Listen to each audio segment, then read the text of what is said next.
Hey there, film fans. I'm Jeff. I'm Dave.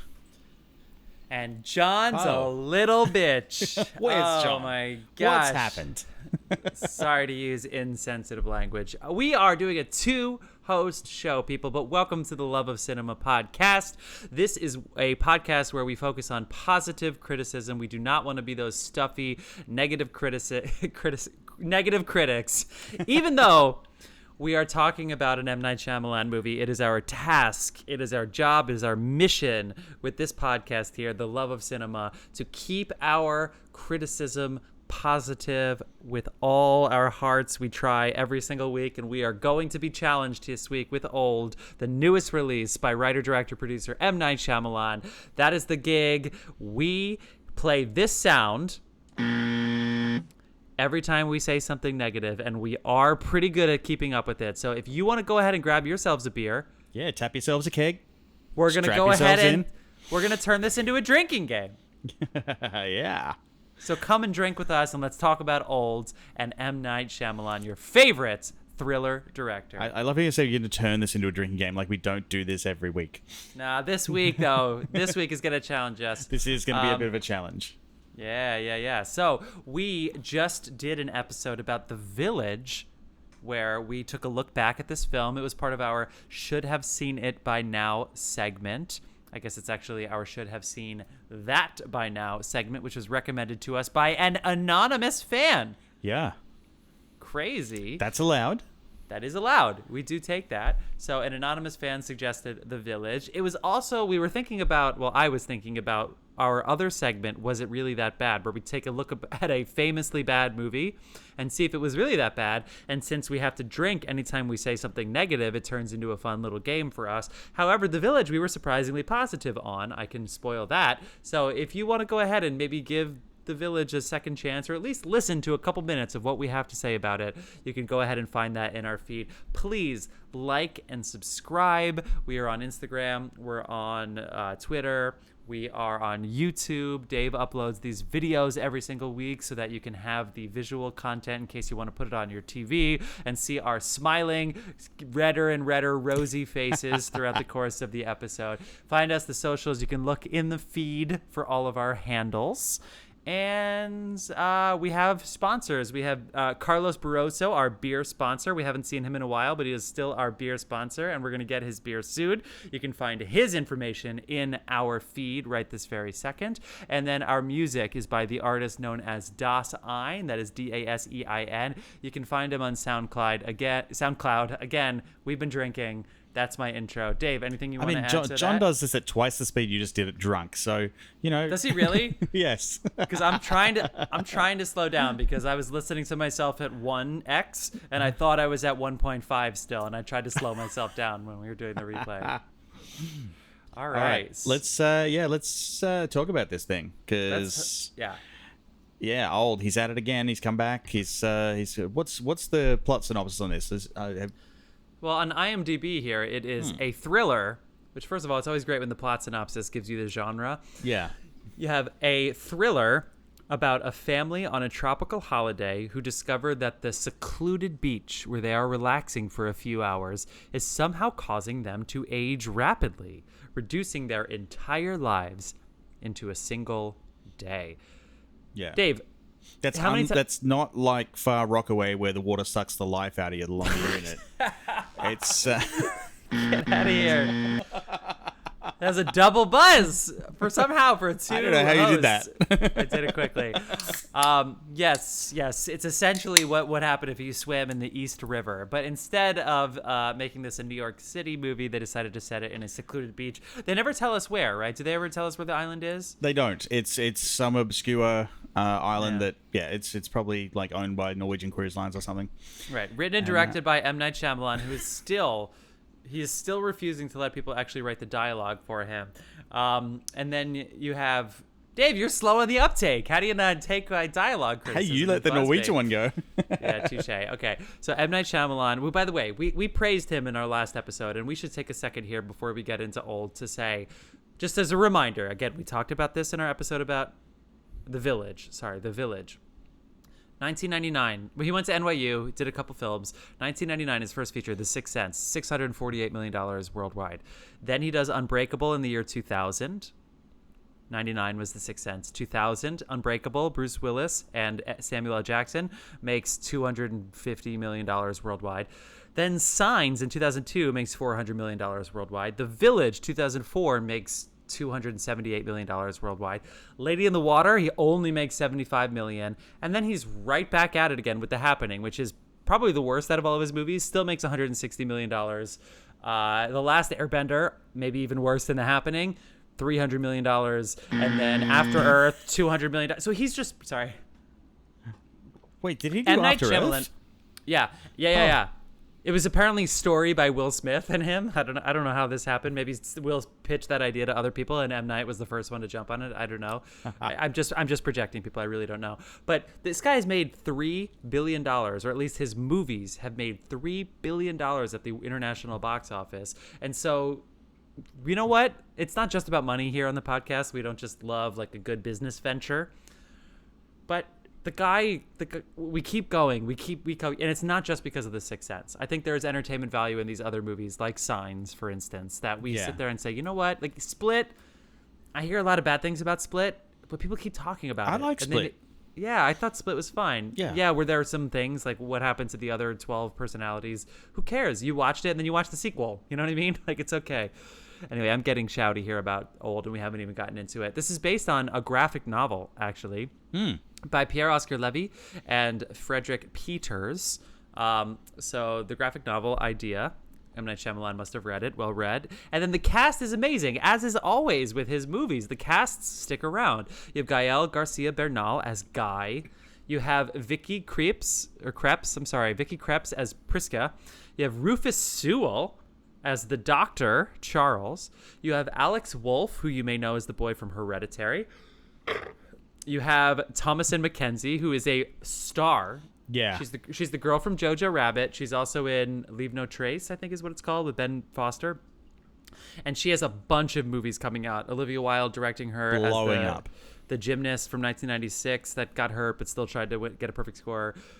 She's going to be in a movie with Anya Taylor-Joy, directed by Edgar Wright. So Thomasin McKenzie. A movie. Last Night in Soho, people. I can't wait for that thing. Nice. And then you have Abby Lee, who is in Sharp Objects.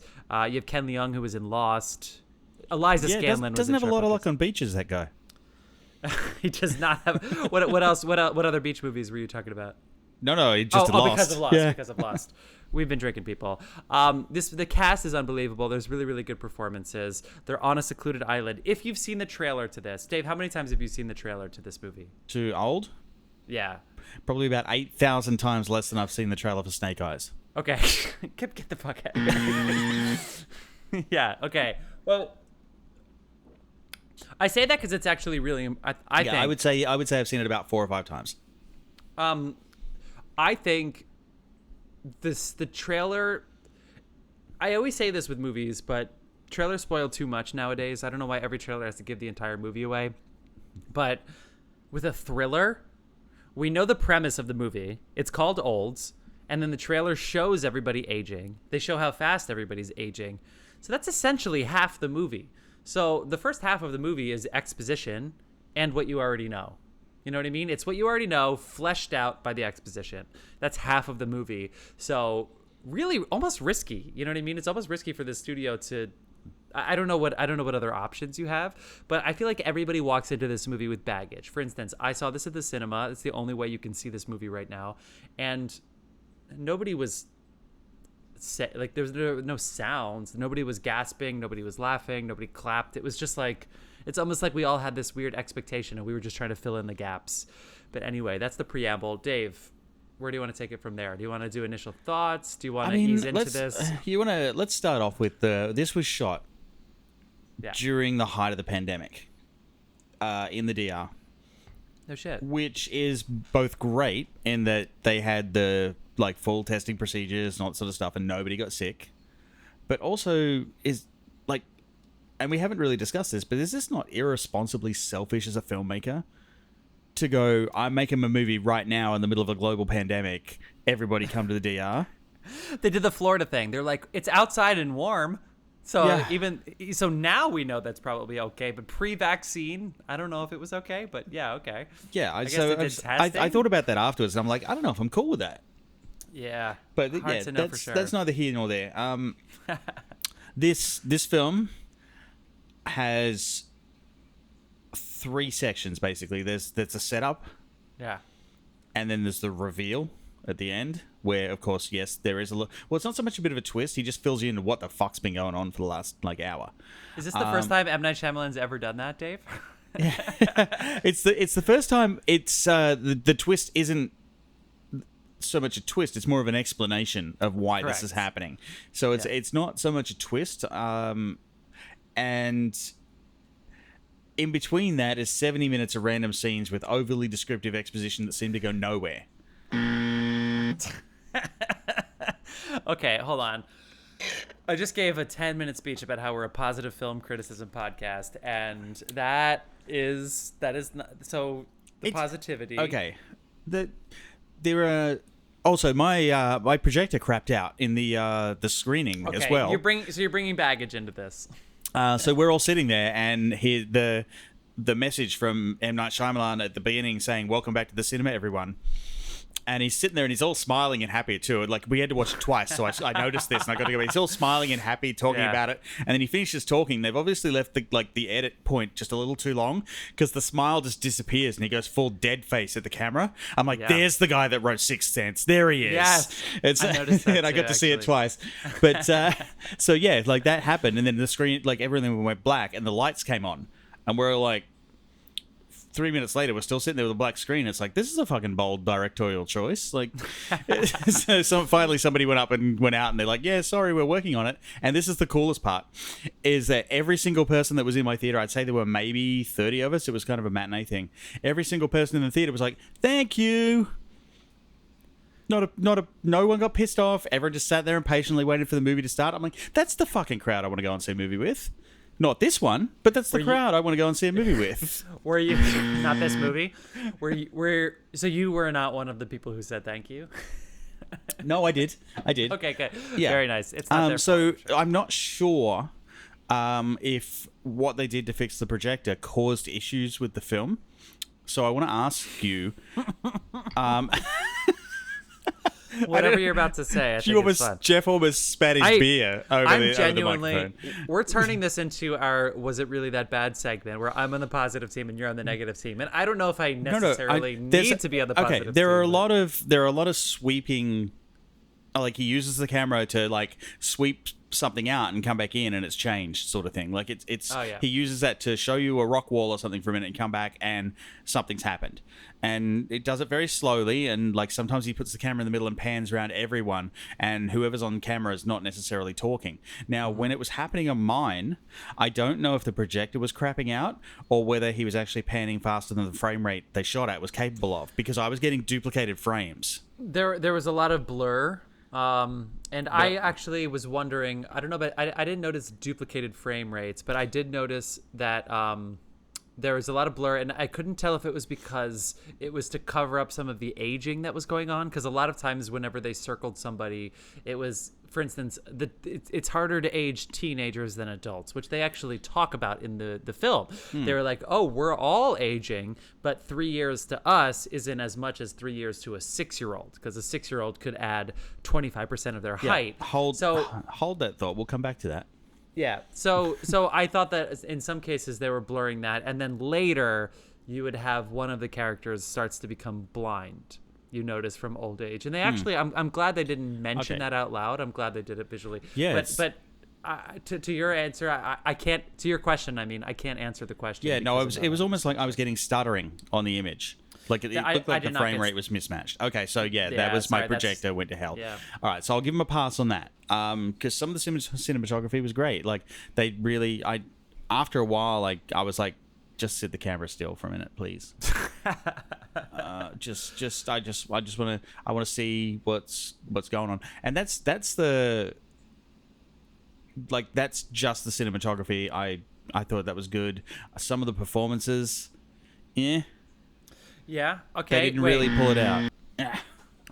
So this is the cinematographer from Glass, the sequel to Unbreakable, and also M. Night Shyamalan's movie, and also he did Us, the Jordan Peele movie, and It Follows. So this is Mike Giulakis, I think is how you would say his name. So he shot this movie.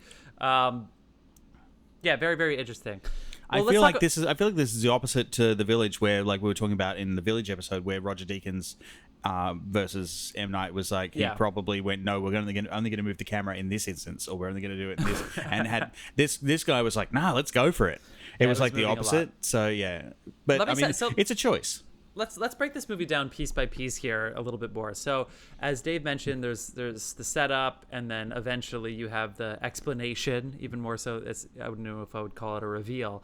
And then there's the 70 minutes in the middle where they're on this island. So, anyway, Gael Garcia Bernal and Vicky Krieps' characters are husband and wife, and they have 2 kids, a boy and a girl, and they come to this resort, and they're greeted at the resort with their first name and people waiting for them. So you're led to believe, or I was led to believe, that maybe they're wealthy, maybe this is a special occasion kind of resort where you're treated very, like, especially well. And the resort itself is great. I don't know why you would ever leave the resort, because there were sweeping views of island vistas that I guess Dave was mentioning was the Dominican Republic. There was, glass walls, floor to ceiling in their room, in their little suite that they had as a family, and also just in like their dining area and their kind of infinity pool-esque kind of like layout.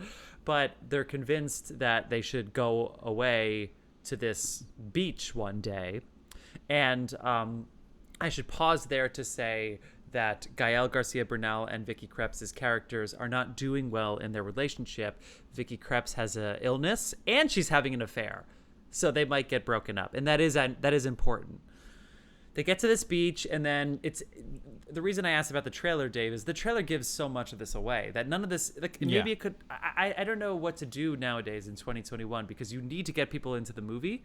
And so you need the premise. Like, you need to know that it's like a horror story on a beach in order to get people to actually go see the movie. But it's too bad, because we know that they're going to be on the beach. We know that they're going to age, and we know that they're not going to be able to leave. So it's I feel like they can get away with that with this film, though, because it is an M. Night Shyamalan film, and like, you're not going to watch them age on the beach. You're going to find out what the fuck is causing it. I know, and it's like it's all about it's all about the reveal. It's all about but it's not even twists. Like we think of Sixth Sense, we think of twists. I guess. Well, I mean, I was sitting there for a while during this, going, all right, what do I think's causing it? And then it started to the series of events started to take me away for a bit. But the whole time it's in your mind. It's like, let's just cut to the chase. Yeah, I want to pause here for a second though, and I want to jump ahead. So in case anybody's listening to this, I'm gonna skip, and this is not a spoiler yet. Although if you want spoiler free, you can hang on for a couple more minutes. But I want to say this because it's an M. Night Shyamalan movie, so I don't feel bad suggesting that we are going to get some answers. The Happening, he tried to not give an answer, but he did give an answer, but he didn't explain it because it was just the fucking trees and nature, and there was nothing, and everybody was like, "Fuck this," but. He's also had a lot of movies. We talked about The Village. Dave, I know you were on the side of the twist or the reveal was the worst part of the movie. And I think a lot of his movies, if not every single movie since The Sixth Sense, the twist or the reveal is the worst part of the movie, if not the dialogue. Sorry, Jeff. Okay, sorry. He really doesn't know how to write female characters, by the way. So he's lucky he has a legacy, because right now there's a movement to make sure female characters aren't tropes. And even in horror and thrillers and slashers, there are tropes that are like part of the genre. But oh my God, his female characters, man, they're all self-involved. They just stare at themselves. Like even the kid, he does not know how to write. They just get pregnant. And I mean, I'll give that one a pass, the self-involved one in this one, because that became relevant later. Because some of all of. Basically, it's everyone on this is on this beach for a reason. They say that in the trailer. Yeah. And I just want to point out that everyone on this beach seems to have a fucking firm grasp of what's going on, because they explain a lot of shit as we're going along. It's like, this happened. Oh, it was this. Yeah. And I'm like, wait. There's a lot of explaining. I don't know what you do, but I'm pretty sure it's not fucking gravitational physics. Well, I, can't. I like it. That's good. I don't even know if I should buzz you because that was pretty clever. But to finish my point, which I was getting to, was the point, which is post reveal, I guess you could say, is actually good.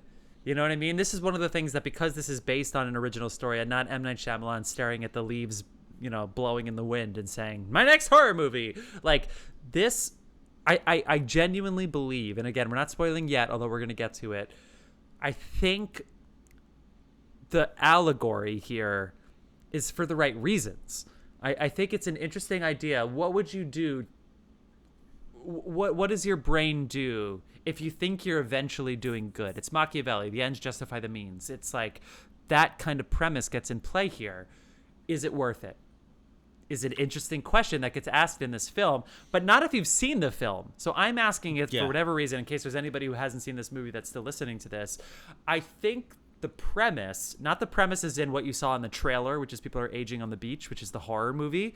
But if there is a big picture to this, I think it's good. However, with these kinds of movies, especially in the hands of M. Night Shyamalan, that's an afterthought. That's the coda. That's what happens after the film. We never got the sense that that was it going on during. It's almost an excuse for why he was doing whatever he was doing. And so I'm going to go ahead and say I don't know if he pulled that off, and I'll be a little negative about that. But it's too bad because it's a good idea. Anyway, that's where it ends. We can pick up where we left off, but do you have anything to say about that? No. Okay. I mean, not until we get to the spoiler part, because in some ways I did feel that like that one was like the end of this was kind of well executed, but by that point I was like literally offended by this movie up to that point. Okay. So you can speak your truths, but I can also buzz you. So just to finish the setup part of this, then they're at the hotel, and then it's exposition, and it's a combination of people that are going to come up in the movie, either on the beach or not on the beach. And we meet every single person, and it just happens in movies because you only have so much time, everybody gets one line. And so you meet every single character that you're going to meet for the rest of the movie, and they get one moment, and it is so heavy-handed that it's almost, you know what I mean? Like nobody, even when the woman was having the seizure, you were sitting there and you're going, what is M. Night doing here, right? Am I wrong? Yeah, it's like, oh, that's going to come up later. Like she's having a seizure. That guy's a doctor. I wonder. And then it's like to your point, what you were saying before with everybody seemed pretty okay with what was going on. Yeah, they adapted really, really well. But it's like, oh, this guy drowned. Oh, he obviously did this and this happened. And it's like everyone had an answer for everything. And it was almost like while he's sitting there writing it, he's like, oh, people might misinterpret what this means. So the next line is going to tell them what to think. He mansplained the fucking movie. You're right. Well, to that too, what about because kids are a great surrogate for mansplaining, Dave, so they can hide it really well. They can mansplain through kids, and it doesn't seem like mansplaining. But the kid asking everybody what their profession is, is that Did that work for you? No, it didn't. No, I'm like, I want to buzz you. I want to buzz you this whole episode. But finish your thought. No, there's another part that I want to get to later when we get to like just the kids talking about the message on the beach and stuff, and like, but it's like every misstep that these guys had in this movie was fatal. Basically, so like they're trying to escape by pretty much doing the same thing they did last time, just in a different location. So they literally try the same fucking thing 3 times, and people die. But it's hilarious. Yeah, every step in the right direction just seemed contrived. Like somebody fed a line of dialogue, and it's like, oh yeah, we'll do that. Yeah. And it was like somebody set the situation, and they out of the blue. And the other thing I really didn't like about this is that was technically negative, Dave. I'm so sorry. I wish I could do a mini buzz for you. The other thing I didn't like about this was like all of the characters had a thing. So, like, there was the woman whose sister was a therapist, and she was also a therapist. She was always telling everyone to talk about it. How many times did she say that her sister was a therapist? Yeah, we should all talk about this. We should all talk about this. And then like, you know, the older couple are always fighting, and then that comes up, and the doctor is like, that was one of the most interesting ones, because like he started talking about this movie, and he was obsessed with this movie that he was trying to figure out what it was, and I was like, oh, that's not good. Rufus Sewell did a great job as the hunky doctor who's dating a younger woman and has another daughter, and his mom is dying, and he has dementia. He had so many layers that was like really, really. He really did. No, it wasn't dementia. He was fucking paranoid schizophrenic. Oh, is that what? That's what it was. Yeah. They tell you in the handbook at the end of the movie. Oh, yeah. Okay. Okay, cool. But I was already making sure my wallet, my keys, and my phone were in my pocket. Yeah. You pretty much already you pick up on it, because like he is not dealing after about 5 minutes. And then there's one guy that's already on the beach when they get there as well, and that is like his girlfriend has swum off into the ocean, didn't come back, so he just sits there and waits for her for about 18 hours. When did he get dropped off? Yeah. What has this guy been eating? Based on the premise of the movie that everybody ages really quick, which let's not talk about nutrition, because they give them a lot of food to. Why do we need so much food? You've just pointed out a massive plot hole. Yeah, no, I know. Because this guy has been on the beach since yesterday, but 18 hours on the beach is a lifetime. Yeah. He should be dead. And he was recognizable. Well, not just that, but also that they brought a ton of food. They actually talk about how heavy it is. And the idea is, I think, because everybody's aging so quick, they need to take in they need to go Michael Phelps and be like, you got to get your 10,000 calories in. Yeah, I'm pretty sure somebody said that at one point. Yeah. But nobody eats except for the pregnant girl. Yeah. Which is not a spoiler, because that was in the fucking trailer. Okay, let's touch on that for a minute. So we're on the beach now. Everybody gets to the beach. Gael Garcia Bernal and Vicky Krieps' family, which becomes Alex Wolff and Thomas and Mackenzie. They become the kids when the kids age into teenagers. They're there with Rufus Sewell, the doctor, and then his family, essentially, and then this guy that's been left on the beach, and the guy from Lost, and his girlfriend, I guess, wife, friend. They never really fleshed out that relationship. So there's like fewer than 10 people on this beach. Fewer than 10 people on this beach, and go. Now we're there, and it's like, did the setup earn it? I think the answer is no, but at least now we're at the part where it's the thriller. Now it's the thriller part. So go ahead, Dave. What were you gonna say now that we're on the beach? No, I was talking about the two kids that have aged up to about, say, 15, 16, and then they cut to that scene in the tent. Yeah. And they're sitting there. It's in the trailer. It's not a spoiler because it's in the trailer. Yeah, they're sitting there and they're hugging, and all of a sudden they start looking at each other, and the next thing it cuts away and they come skipping down the beach, and he's like 17 and she's pregnant. 6 months pregnant. And I'm like, hang on, are these kids' brains aging, or did like 2 6-year-olds just fuck? No, 2 6-year-olds fucked. Okay, I have a problem with that. I think the idea is, well, yes, and I'm not buzzing you because that is, I'm sure that's something that M. Night thought a lot about. I hope he thought about this. But yes, and to talk about the dialogue writing, when he writes like, but I thought you had to do that like 10 times before they could get pregnant. Yeah, that's again, bad. What he should have said is, I didn't know what I was doing because I'm 6. Again, the whole thing is explained to you by dialogue in the background. Yeah, and but what about the reveal of her stomach though? Because that was actually interesting, because we saw them in the tent being scared, and then we saw them eating food, but we didn't see the belly. So but like every time the camera went and showed the back of someone's head or something, and it did this a lot, by the way. Like they took show don't tell to a whole different fucking level. At one point they were doing neither, because like there's that whole scene where like they're listening and it's just the camera is focused on someone's ear. Yeah, there was a lot of, and there's this dialogue happening over here. I was waiting for the ear. What are we doing? I was waiting for the ear to grow or something. I was waiting for the ear to fucking fall off or something. Like, what am I waiting for here?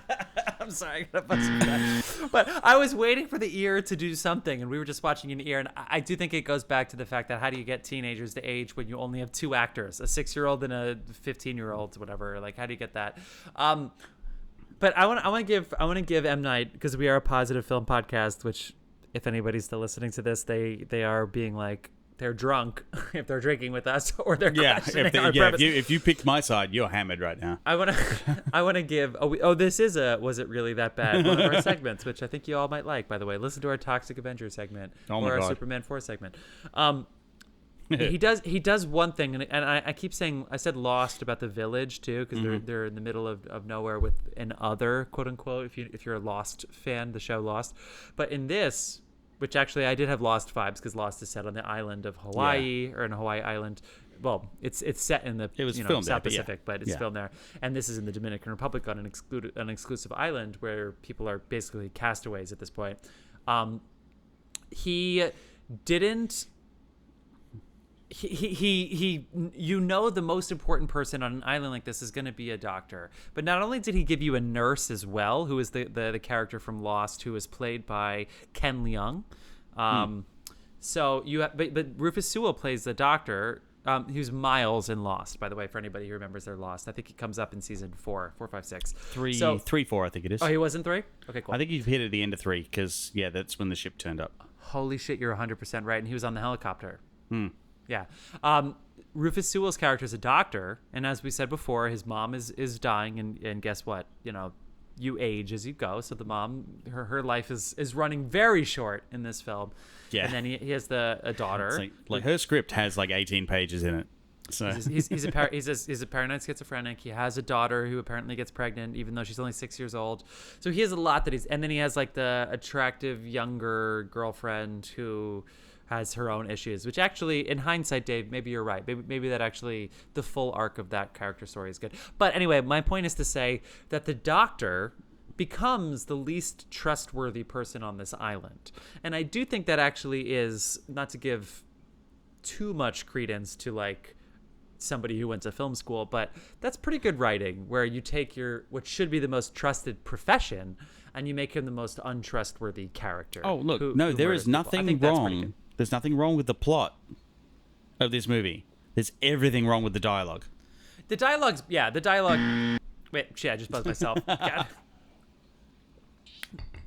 Well, we've been saying this for a long time, since the beginning of time. Sixth Sense, and then since then, the dialogue has been getting progressively worse, and the twists have been getting funkier and funkier. But in this case, do you think on the beach, this is where we are now, we're on the beach trying to figure out what's going on with these people as they're aging. Did the dialogue hold everything back, or was it the premise? No, the dialogue. Literally the dialogue. Like, there was, like, they introduced all these side plots, like the affair and all that sort of thing, to make these characters a little more three-dimensional. But no one ever really got above caricature. Like, they were a caricature, basically. It was like, this is this character, this is this character, and that's because of the clunky way they were written. Like, the dialogue was horrendous. Could you tell me, how much do you know about, I keep saying Gael Garcia Bernal, I just say his full name, but he is our lead. Him and Vicky Krieps is our 1A, or our 1B, I should say. How much can you tell me about Gael Garcia Bernal's life? He tells us his business. He tells us what he does. Yeah. He's sort of he works with pharma companies, but he's not in pharma. But he makes money, and he's sort of in sales. He does risk assessment. His risk assessment for insurance. For insurance. Fuck, I don't know why I thought pharma. You're right. He does risk assessment for insurance. Which, I know why you thought pharma, and we'll get to that. Yeah. Anybody who's ever seen Along Came Polly knows that anybody in risk assessment, they just assess risks all the time. Whereas I certainly know a lot of doctors that are like, I really don't want to talk. Please don't ask me any questions about your. I don't want to look at your balls right now. Like, seriously. Exactly. And he's sitting there and he's like, 25% of all accidents are at the coffee table, and it's like, Jesus Christ. Please put them away. We're at dinner. Like, it's. But so I'm always with these kinds of movies, and this is your account. Low budget thriller horror. This is not low budget. I imagine he got some money for this. But Dave, you've made a lot of movies. You've filmed a lot of movies. You've colored a lot of movies. What is it about the tropes of becoming your profession, where these people are buried in their profession? Like their life outside of their profession is almost hidden. And I mean, that's a psychological disorder. They externalize their identity. So their identity is their job. So every single person in this movie. Pretty much. Every single person in this movie externalized their identity. Like, yeah. We're going piece by piece through this, and I do really appreciate that. But now we're going to get into we're gonna start getting into some. I think I just made here. the best point I made this year. Yeah, no, that was great. I really liked it. So there you go. So now we're gonna start getting into the next phase here, which is what happens. Mega spoilers. Mega spoilers coming up. Okay, so they can't get out because the way they got in, they get crazy headaches, and they can't swim around it. And it turns out, and as you had alluded to before, everybody figures this out because everybody's either a geologist or everybody figures this out. Okay, And they so figure out it's the rocks. just bear with me. So high, can't get over it. So low, can't get under it. So wide, can't get around it. Yeah, He literally did that. yeah, that's what he did. Yeah. Yeah, that's pretty funny. 100%. But this is where what I was talking about earlier with the secret code, like, because at the beginning of the film, one of the kids is playing with the nephew of the guy who owns the resort, and they start sending secret messages with this code that like everyone instantly understands. Like he's known this kid for a day. How much time did they have to make these ciphers with this fucking code? Yeah. And so basically, like that starts, and he wrote him a message about an ice cream eating contest. It's like, oh, that's cute. We never see the ice cream eating contest. Ripped off. We don't. But by the way. then, Dave was looking for the ice cream eating contest. And but then we're sitting there, and we're at the near the end of the movie. There's only 2 people left on the beach, and straight away he starts talking about this kid that he met yesterday. Basically, and he's like, yeah, we sent messages back and forwards, and at this point he's 50 years old, and he's like, yeah, we sent messages back and forwards, and we we thought we were spies, and it was great, and I never decoded the last one. And she was like, why don't you decode it?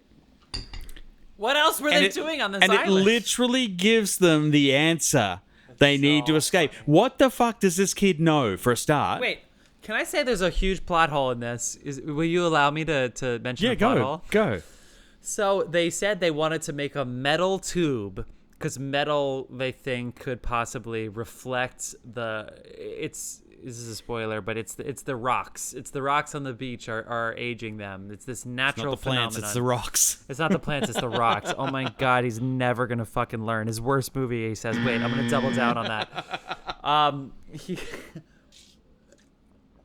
And they said, let's make sure we can get a metal tube because originally they were like, we could ease our way out of this so their cells won't be thrown off, because their cells are now in this they're Jack from the Robin Williams movie where they age too fast, and so they want to go back through the way they came in, which is sort of this like cavern in the mountains, or this sort of like slot in the mountains. Oh, that's one of my favorites where suddenly, like, the nurse they just end goes, up on the beach. hey, it's obviously where time is moving faster here than out there, so we should walk really slowly through it and allow ourselves to adapt. I'm like, what the fuck? You just solved the mystery of the cave in like 45 minutes? Had it all figured out. Or what about what about Vicky Krieps, whose character works at a museum, and how many times does she tell you she works at a museum? She's like, look, I look at decaying bodies for a living, or look, I work at a museum. I understand history. It's like, how many times? Yeah, you're obsessed with your job. Yeah, you're obsessed with your job. But anyway, plot hole is, by the time they figure this out, we've seen metal, because they have not metal, but they have foil. They have aluminum foil, which is the food. The food is wrapped in these cooling bags that are all metal. They're all aluminum foil. So I was expecting them to like wear the aluminum foil like signs. Like when he makes the alien, when Joaquin Phoenix's character makes the alien hats and signs, and they never. They're like, we need a metal coil, but I was like, there's metal on the beach. It's just aluminum foil. It's not aluminum. Did you notice that? I mean, I feel like aluminium foil would check the spelling. Would reflect like gamma radiation and stuff. It's not going to reflect your time-altering particle physics bullshit. You're right. You're totally right. That's why the answer was, let's go ahead and finally solve the let's kids. solve it with Coral. So, but yeah, like this kid writes him a message that gives them, it's a total MacGuffin. It's like, oh, here's the answer written by the 6-year-old kid who by the way, doesn't know he's sending, or does he know his uncle's sending people to this beach to kill them? Like, Oh, yeah. And then afterwards, it's almost like they make it up. And they're like, I told you which kids you can play with. You can't play with the kids that are going to go missing. He's retroactively like, it's like Marvel trying to fix shit. It's like 6 movies later. it's like Germany and the... Never mind. I'm not going to finish that one. Damn. Yeah, damn. But the coral, though, I mean, God. It's like a all Texas textbook. How about this? Okay, Dave. I just want to paint a picture for here. This is I'm not suggesting any spoilers, but just go ahead and think about this. So let's go ahead and say, first of all, we've seen the whole time that somebody's photographing this beach. So we know it's a lab experiment the whole time. Yes. The entire movie. Unlike Lost, where they are brilliant, and at the end of one of the seasons, you see down the hatch and a light comes on and you realize someone's down there, and then the season ends, which is fucking brilliant. The way that season ended. I forget if it was season 1 or 2 that ended that way with Desmond, and it turned out to be Desmond. Oh my God, it's fucking brilliant. The whole movie, we know they're being watched, and they even say there's cameras, they're watching us, and it's like, okay, why? And it's like, and then they just lose steam. And I'm not saying M. Night was a bad decision, because I'm not here to correct M. Night Shyamalan, but it's like I just start eventually I'm like, okay, why? And then if the next 20 minutes are essentially waiting for M. Night to just tell me, then it becomes a problem. But I'm just going to paint this picture, Dave. Let's go ahead and say you own, I'm guessing, a $10 billion experiment on medical studies and medical research that involves you flying families to the middle of nowhere in such a way that you could erase their entire past week, their history, their life. You can just eradicate them from the planet, and you can do these experiments with very high-tech medical equipment. And then the person who's the photographer says, I waited a minute and a half and I don't know what happened to my subjects, so they must be dead. I would sit there and I would say, no, but I they chose a minute and a half. Yeah. First of all, I do the Wim Hof breathing exercise, and I know that Wim Hof can hold his breath for 4 minutes. So 1.5 minutes, there are people that can hold their breath for longer than a minute and a half. Also, I saw the end of Apollo 13 where they clearly fucked with us, and they were like, well, they're dead. And then they're like, wait, they're not dead. And nobody questioned it. They were fine. They were totally fine. They came in 5 minutes late, and they had enough oxygen, and it was fine. He says out loud, well, I waited a minute and a half, so they must be dead. And it's like, dude, this is your only job. Wait an hour. Wait half an hour. This is all you have to do is take pictures of this beach, and then your day is over. What, did you have brunch to get to? Just stay and take pictures of them. It's almost like, and this is my point here, because, again, we were very positive. We were very positive about M. Night in our previous episode where we talked about The Village. We were very positive about this guy. I want to reiterate that again. Very positive, because a lot of his movies get shat on because of the M. Night Shyamalan-ness of them. This is one of those cases where you have to be self-aware enough where an audience at this theater is going to say, you waited a minute and a half, so you started packing up your tens of thousands of dollars worth of camera equipment to go to your billion-dollar lab to tell them you couldn't have the patience to wait 5 minutes. And didn't once look over your shoulder? They showed us the reveal. And I was waiting for them to be clever. I was waiting for them to be movie clever, which is where they sit there and say, wait, we're being watched. We know somebody is taking pictures of this with cameras. He might be watching us now. Let's trick him by pretending like we're dead, but we're really taking breaths in the middle of this coral reef during that little, like, a blowhole in the middle of it, but instead they come out in what is probably 2 minutes 30 seconds after this fucking timeline has ended, and they come out like they're at the end of the fucking Shawshank Redemption, and they're screaming in the water, and it's like, M. Night, he's still on the mountain cleaning up his shit. He's still putting his cameras away. Why is it that he didn't turn around and say, holy shit, there's people in the water right there? Why is it that he was so disoriented with whatever it takes to put away a camera that he didn't notice that these people came up for air? It doesn't make... He knows that the whole thing is suspicious, and he thought he could gonna have to- yada yeah. away the timeline. I'm going to have to finish this episode myself because Jeff's neighbors are calling the police right now. So. I didn't hate this movie, but that I was sitting there and I was like, yeah, there's a lot of "Come things that on. piss. Like, Don't even show us. Don't even- show us how they came out because it fucks up your entire system. Yeah. Just show us at the hotel. Just show them at the hotel. We're Just not show 'em at the gonna, hotel. we're not gonna talk about what the actual twist is because, like, I don't want to give it away because people, like, we've been ambiguous enough. Like, so you know there's a twist, and we've talked about a couple of things. We haven't really affected your enjoyment of this movie at all because you probably won't have one. But, but it was literally. There's one or two funny lines. The rest of it is a dreary sludge fest where they just try the same thing over and over again, and then this total fucking MacGuffin turns up and gets them out of the situation they're at after they like the only two fucking left, and then there's a nice little scene to wrap it up. But all the way through, you're getting spoon-fed this dialogue that tells you exactly what's going on. How did they find the journal? Where did the journal come from? It was left on the beach? buried in the sand, yeah, Buried in the in a plastic bag, yeah. Which And I'll so- take yeah. that. That's okay. I'll take that. Yeah, that one I was good with, but yeah, everything else, nah. And it's too bad too because while they were on the beach, let's talk about the beach more and not the reveal afterwards. Although I'll say, the premise of why the people are on the beach it's a good idea, which is why I think the graphic novel is by the French. They're not Americans, but it's a good idea. It's Machiavellian. It's kind of like, well, maybe there was a good reason for them to be on the beach, being observed by M. Night Shyamalan with his camera equipment up top. You know what? I really believe that's actually a good premise. I genuinely do. Yeah. But the 70 minutes that they're on the beach, first of all, the trailer spoiled more than Yeah. half of it. It really did. The pregnant girl, again, I'm going to say it over and over again because she's pregnant in the fucking trailer.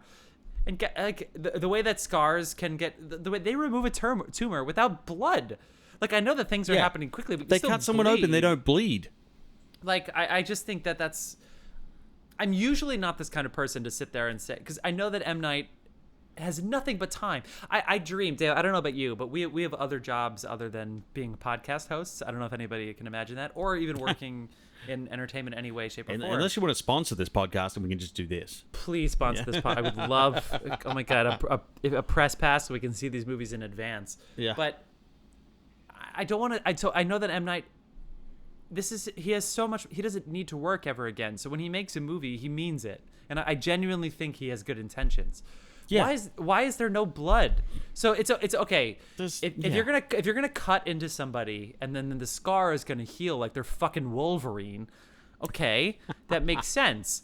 But they still bleed. So when you remove a tumor, first of all, the tumor is not a golf ball inside someone. It is attached to something. So they didn't cut off any blood vessels. They didn't cut off any muscle or tissue. They mentioned, oh, there's a tissue there. And they said, okay, here it is. No blood. Nothing. There's nothing. And then the scar heals, and then that's it. It's done. There's no internal bleeding. It doesn't make any sense. And again, that's not the point of the movie, so it's okay that he yada yada it a little bit. But I can only give you so much rope. Eventually, I'm going Yeah. to start asking questions. So I'm just so curious that here we are, we're on this beach. Did he want it to be a slasher movie or a slasher film? Because horror, slasher, comedy, they all kind of overlap, as you know, Dave. I We mean, talked about this the wife, when she starts degrading, turns into fucking Gary Oldman from Lost in Space. Basically, Yes, it's exactly. It's like, I'm not buzzing that because that's 100% right. This is the wife of the doctor. yeah, Yeah, and actually that was a cool. I mean, she'd be dead probably earlier than she was because her bones broke 75 times. Yeah. But with no blood. But honestly, I got to the point where I was like, would it have been better if they just showed the birth? You know what I mean? They showed this. Oh my God, this girl got pregnant when she's supposed to be 6 years old, but she's the body of a 15-year-old. And the birth was off camera, which is good. I'm gonna say that, by the way, this is a good Yeah. thing. I'm not gonna condone that, but there's nothing scary about any of this. So at least No. the slasher stuff is like uneasy. You know what I mean? Like at least it like yeah. No, it's almost like it didn't know what it wanted to be, and it was the whole thing was a little confused. I wonder if M. Night and whoever produced this film, I know he's a co-producer on it, but did they see this movie and say that's it? That's the movie. I mean, I guess they did because it came out. Did they not? remember the old days of test screenings where they would test this out and people would be like, what about this? What about this? What about that? Because Yeah. M. Night was very famously for The Sixth Sense. It's a famous story if you seek these kinds of stories out. He really he thought that everybody would know the twist, but we didn't know who he was. And it was also the late 90s. We were still kind of prudish by that point. There's no Twitter, no social media of any kind, barely any internet. So we didn't guess that Bruce Willis was dead, because why would he be dead? He's talking to the kid. He's talking to people. We see him doing things, and it turned out that he was dead the whole time. Sorry, spoiler. But I feel like 25 years is a good moratorium on spoilers. But the producers tested it to see if it would work. Did they not test this out? Like, these kinds of questions, like I usually don't ask these kinds, because I usually think they thought this through. But I don't know. I mean, if you look at like this, I think this is one of those cases. It's like, when Mike Myers stopped doing the Austin Powers stuff and started making crap like The Love Guru. It's like no one was telling him no, so he just went ahead and did it. I mean, yeah, I was my hand was on the trigger. Adam Sandler did it too. We talked in The Village about how there was nuance in the supporting characters. The family had 4 different accents. It's the same family. Now, the parents can have an accent. The kids, Thomas and Mackenzie went into her New Zealand accent, and she's a great actress. She really is. Jojo Rabbit, she did, I guess, the German Jew really well. And then she did an American accent in I always forget that it's Without a Trace. In this movie, she slipped into her New Zealand accent all the time. Her dad is Mexican, her mom's from Luxembourg, and then her brother was American. And so we had 4 different accents from the family members. I'm okay. Yeah, in theory, I'm okay with like letting your actor, like, it's a thriller. Okay, it's not about that. But to be honest, that was the least problematic thing about this film. I know. I'm just saying, because there were parts of this that were entertaining for sure, but there's no way you can see this movie and leave without being like, what? You know what I mean? Yeah. I mean, we got to wrap this up, because really we've baked this movie. I'm so sorry. I just went on tangents, but anyway, I want to say, like, to be honest, I went and saw this, and I walked in with optimism. I'm like, come on, you're back. You've gone and made an Apple Plus show. You've done what you want to do. Let's bring it home, man. And I went in wanting this to be good so bad. That might be why I'm coming out so hard swinging against it, because it just wasn't, and it fell short in so many places. The best thing about this movie was the 8th trailer for Snake Eyes before it. Get the fuck out of here, you dick. I thought I was going to be on the positive team for this. I didn't realize how much those little things were going to get to me, but it's funny. I was talking to my wife as we're driving up to this. We're going away this weekend, and I mentioned that they'd released 8 trailers, because I like to rant about this. You might have noticed. And she's like, holy fuck, that's a short film. I'm like, yes, they've made a Snake Eyes short film. They made the Snake Eyes short film. Anyway, there's definitely, M. Night is fine. I really think he just needs somebody else to write the scripts. Spielberg did this all the time. Scorsese, it was their story, and then they hired a scriptwriter to actually write the script, and then they directed it. So, like, I just think they needed some help. Dialogue editor wouldn't go astray. I think M. Night needs some writing, because his plots are solid. His plots are fine. Yeah, dialogue, which is the hardest thing to do. To be fair, 100%. You basically take what you want to say and you have to chop it in third to actually fit it in the time that you want. With all the backstories and everything, and also the performances were good. They really. Everybody out-earned whatever they were paid for this movie, and everybody out-earned whatever everybody worked really, really well with what they were given.